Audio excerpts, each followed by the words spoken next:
Hi, I want to say welcome back. Sorry, I have only done two videos, one of which has been watched very little.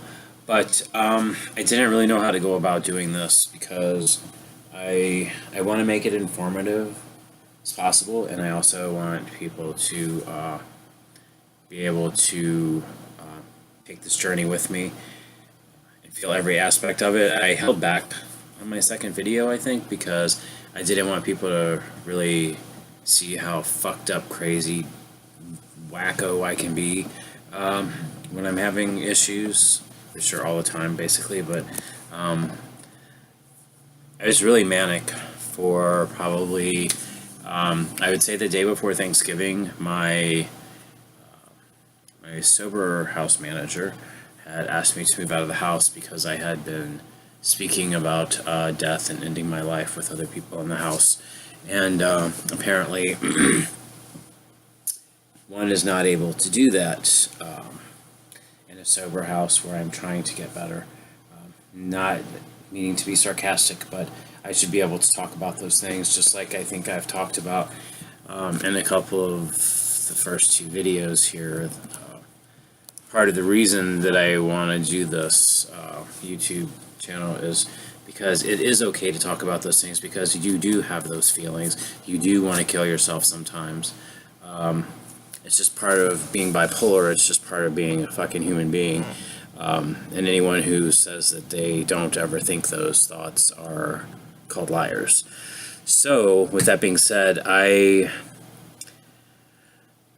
really started on this, like, I think I was already kind of having one, because I wasn't sleeping a lot, probably about a week before Thanksgiving.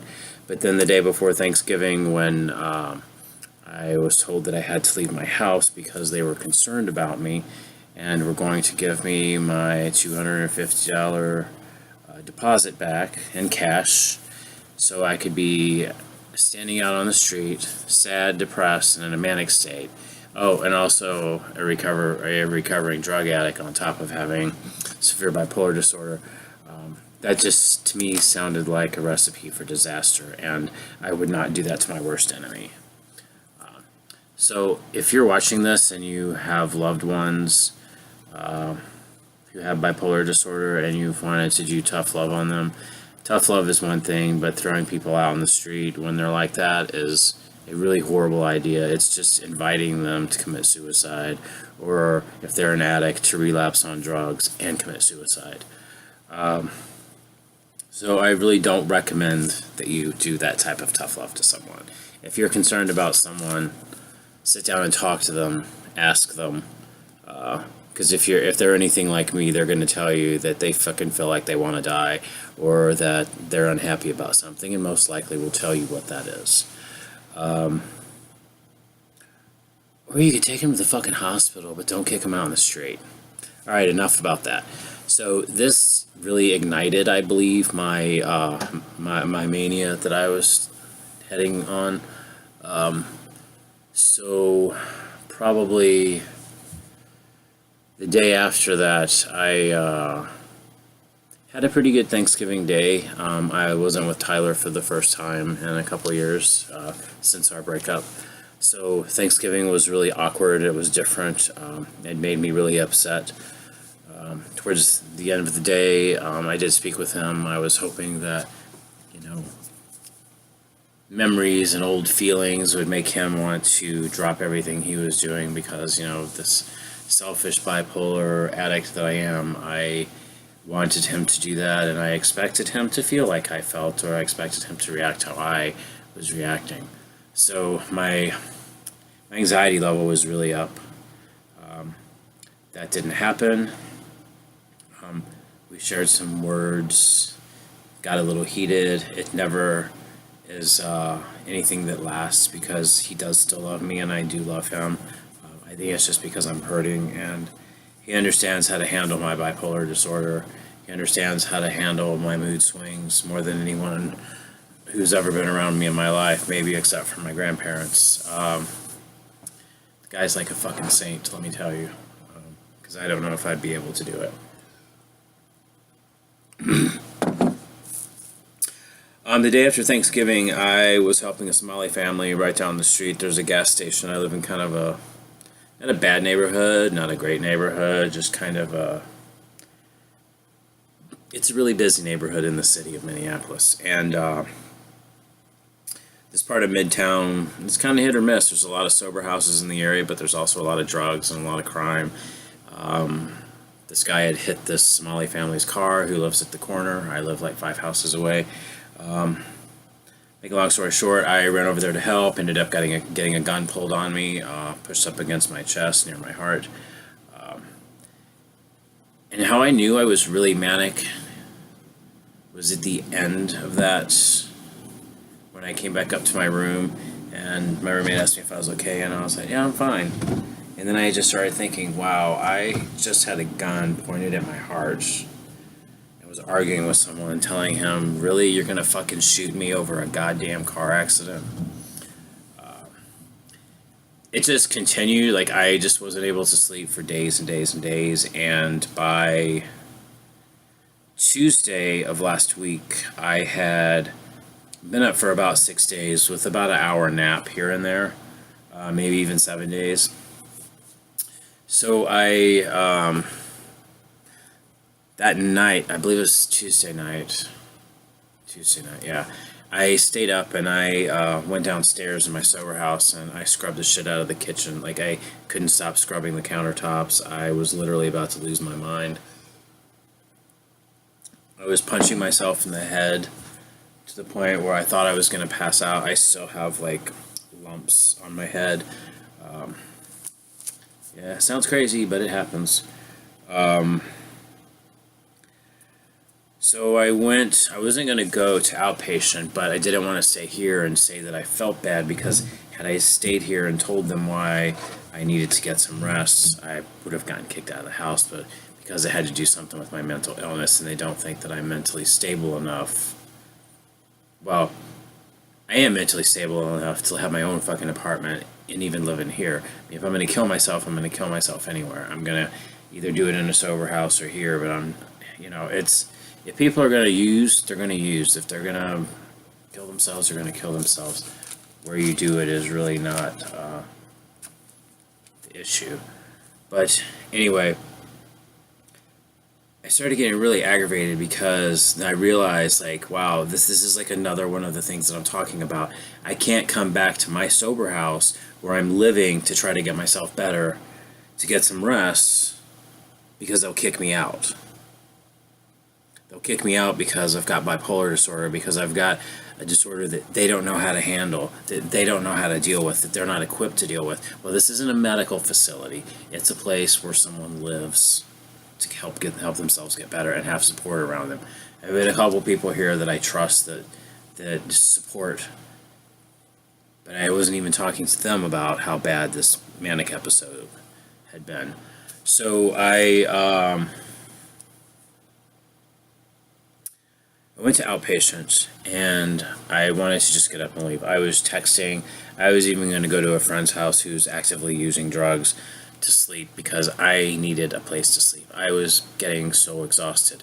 But as I was talking with one of the counselors at New Way, which is where I go to outpatient, it's a really good drug and alcohol. They do have an inpatient and outpatient facility. It's a great place. It's been around for like 50 years now. This counselor told me that she thought that I needed to get some sleep, but I needed to be someplace safe.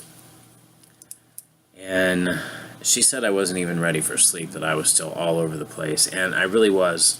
I knew that I needed sleep because my body was tired, but my head was going, and I was really happy. I was getting angry. I was getting so pissed off about this house thing, and I just wanted to move out of here. I just wanted to leave. I wanted to be spontaneous. Being around too many people and too many personalities, too many things going on, really aggravates me when I'm in that state. It makes me feel like I wish I had like a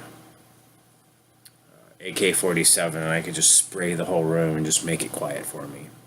So I sat back in this It's in this old Pillsbury mansion, so we were downstairs, what must have been back in the day like the old dance ballroom or something, but I was back in this little area where there's a fireplace, French doors. It's very elegant back there, speaking with her, and I told her that I was going to go see my therapist because I had a therapy appointment, and when I went to see my therapist, he was really concerned about me doing anything at that point, and thought that, and I told him I didn't want to take my meds, and which is another thing that I need to come clean on. When I said that I was cutting back / not taking the Seroquel, I had not been taking the Seroquel for about 2 weeks, and I had stopped taking any of the other meds for a couple of days. This is something that happens when people with bipolar disorder tend to become doctors of pharmacology. I, of course, am a Harvard graduate. When I am in a manic state and decide that I don't need to take any of my medications because I feel great. And even though there's part of me that can, it's almost like this melting down of the brain or your body when you come off of some of these medications, like Lamictal, for instance, makes me feel that way. It makes my skin itch, makes me irritable. But the thought of taking it, like, I can't even explain it. Like, just thinking about taking it makes me physically sick. Like, the last thing in the world I want to do is take any of those medications when I'm feeling this manic, especially when I'm tired, because I feel like I'm just like breaking through this point of beautiful peace, energy, and for me to take it says I have a problem, and that the fucking depression on the other side of it's gonna set in, and that I don't want to happen. I don't want that to happen to me. I don't want that to happen to you. I don't want that to happen to any of us.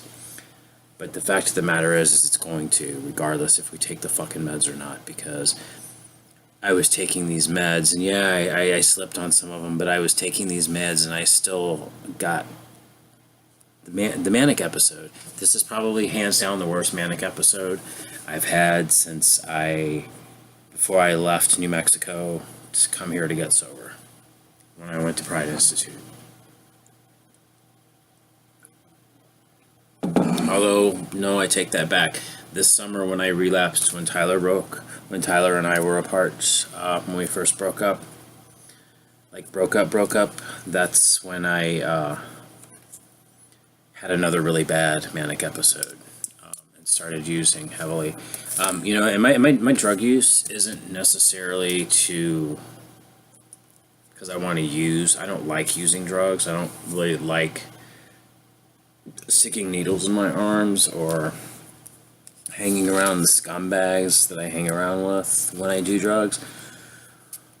What I like is not feeling how I feel when I'm not on these bipolar medications, or when I'm on these bipolar medications. I like not feeling when I'm having these feelings. So they've taken me off of the Seroquel completely. So I now have nothing to keep me calm down or to help me fall asleep.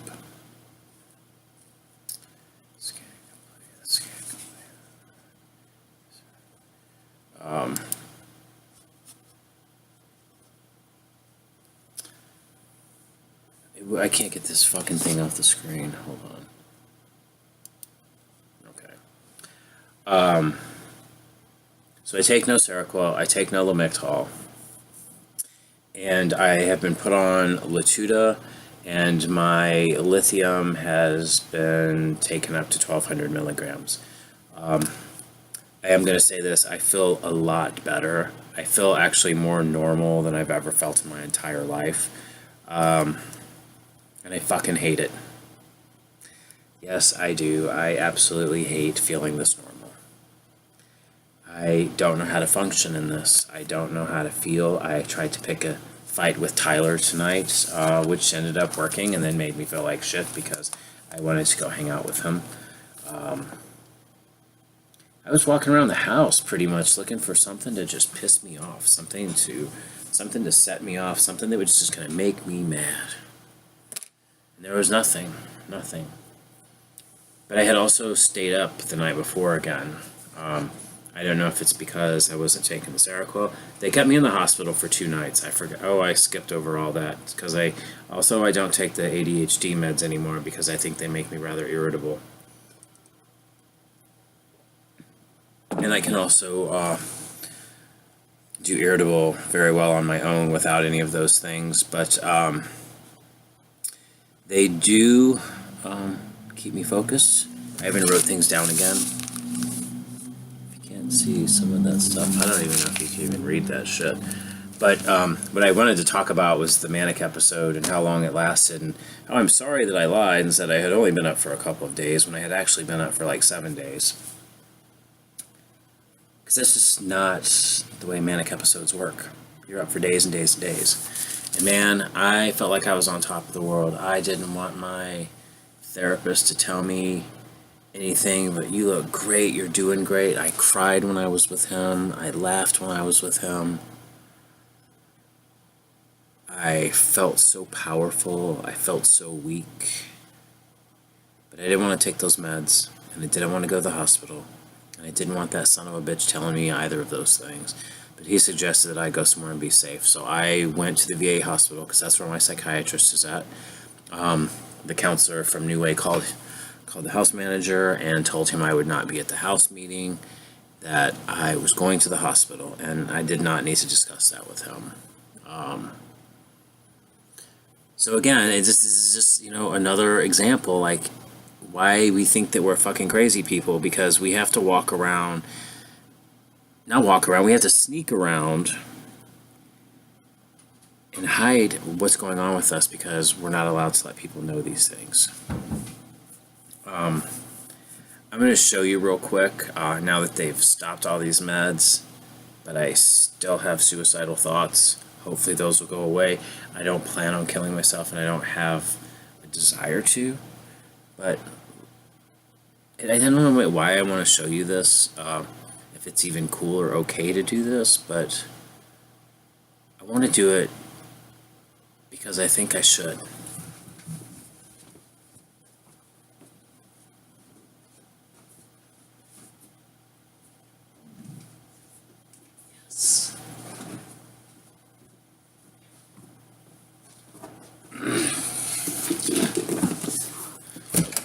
The old lockbox.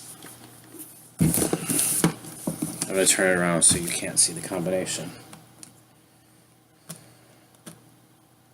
Because when you see the shit that's in here, you might want to come over and take this from me. Ooh, ta-da! So, they've taken me off most of my medications. I'm on 2 right now. And then they put me on this,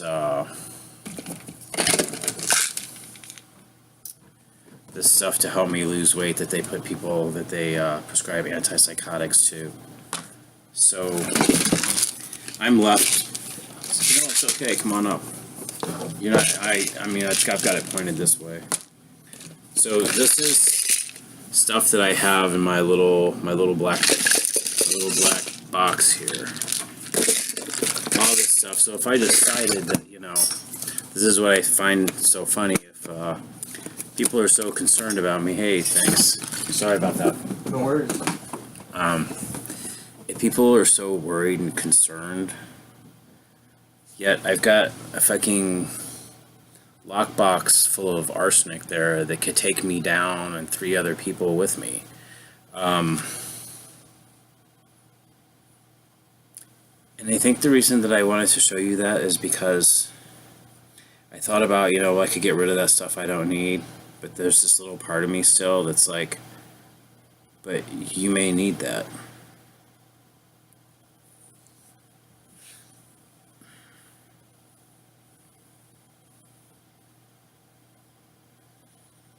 I mean, how fucked up is that?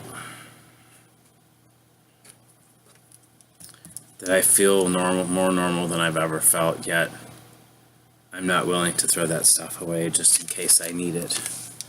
Just in case I just in case I don't want to feel like this anymore, or just in case I feel like I can't handle things, just in case I start getting manic again and I don't want to take any of these medications and stop taking them and then can't deal with that.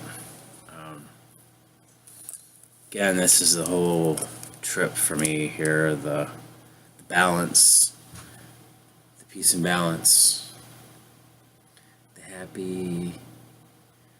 I want to just be like right in the middle with like the little hands, always smiling. I remember as a little kid, this was something that I wanted to talk about. I just am noticing more and more things about my behaviors now that were very prevalent as a child, even as early on as like an infant, when my mom and my father used to live pretty close to my grandparents. I've lived with my grandparents most of my life. Well, I'm 47 years old, but growing up into my 30s, I guess.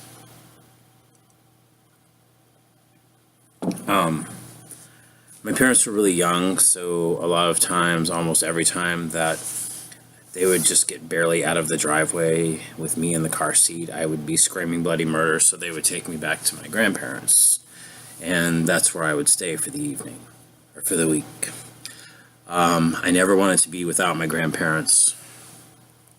I have these, like, my index fingers are really big right here, because when I get mad, I bite my fingers really, really hard. I've done that since I was probably about 2 years old. And I can remember little things now, like I got really mad, just snapped and lost it one time. And my grandparents live in this old, really old, huge house. And I had a coffee cup in my hand. My grandmother used to drink coffee, and she still let us drink coffee. And the steps going down into the dining room were these beautiful brick steps that my sister was standing on, and I threw the cup and I hit her, and she's got a scar like on her belly button to this day where a piece of the coffee cup went into her. And I don't know why I remember that, but I remember I was biting my finger and I got so mad, and then like right after I started laughing.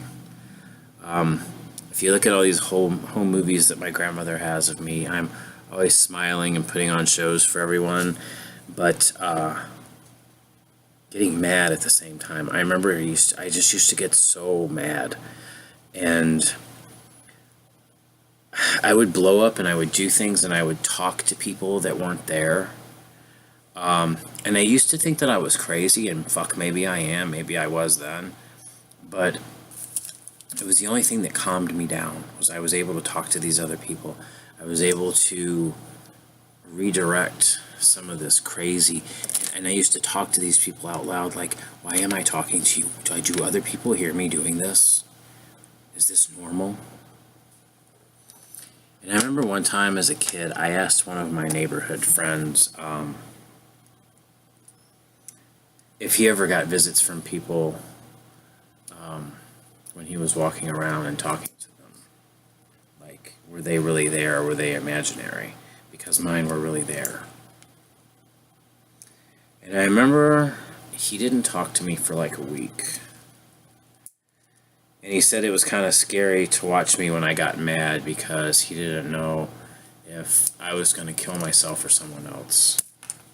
I thought that was a really odd thing for a 7-year-old to tell another 7-year-old. But, so I think that's going to be it for tonight. I know this is a really long video. But if you're sitting on the floor, like I was the other day, looking for a glove or a house slipper, and you start underneath the bed and you start banging your head on your nightstand and punching yourself in the head and biting your finger, you're not fucking crazy. You have a mental illness. And most likely you have bipolar disorder. And you need someone that understands you, to talk to you, and to hold you, and to care about you. And whatever you need to do, do it. Don't kill yourself. I have been a big advocate of suicide for so long, and I don't know if it's just because of the way I'm feeling, because of the meds being balanced out. It's boring as hell. I'm not gonna lie. I want to just I almost feel like now that I'm down to just those two, I might as well stop taking them and see what happens. But until next time, I hope you spread the news about this video. If you have questions you want to ask me, or you want to say hi or reach out, I'm always here. I'm a good listener as much as I am a talker. Okay, well that's a lie. I don't really listen that well, but I would really love to become a good listener. So I'm going to give you you can find me on Facebook at Count Senovich. Just friend request me, and I will say yes. Or you can send me an email at CountsEdwardSenovich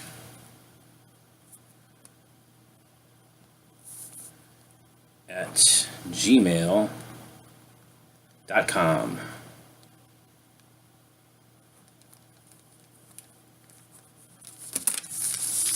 See if you can see this.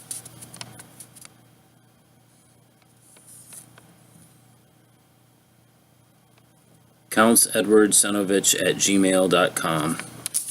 How can anyone read that? Can you read that? Can you read that? Here, I'll write it again.